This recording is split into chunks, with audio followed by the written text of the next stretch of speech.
வணக்கம் நண்பர்களே, இது தமிழ் நண்பன் சர்க்கட் சேனல். இப்போ நம்ம பார்க்க போகிறது டிஎன்பிஎஸ்சி குரூப் 4 அந்த தேர்வினுடைய ஒரு சின்ன தகவல் தான். என்ன அப்படின்னு பார்த்தீங்கன்னா, இன்றைக்கி குரூப் 4க்கான தேர்வு நடைபெற்றுச்சு. இதுதான் வந்து இந்த குரூப் 4க்கான கொஷின் பேப்பர் அப்படின்றது. ஸோ இந்த பேப்பரை தான் நீங்கள் எழுதியிருப்பீங்க.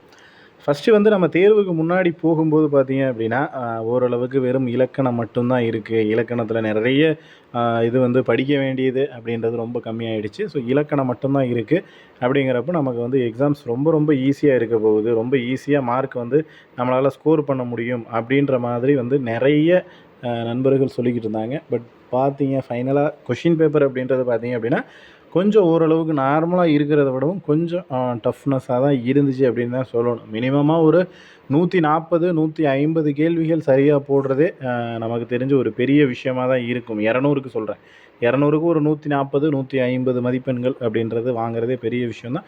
ஸோ இலக்கண பகுதியாக இருந்தாலும் சரி, ஜிஎஸ்ஸாக இருந்தாலும் சரி, மேக்ஸிமே வந்து 2, 3 ஸ்டெப்ஸ் போட்டு தான் உங்களால் ஆன்சர் கண்டுபிடிக்கிற மாதிரி தான் இருக்குது. ஒன்றுமே ஒரு சிங்கிள் ஸ்டெப்லலாம் ஆன்சர் வர மாதிரியெல்லாம் இல்லை.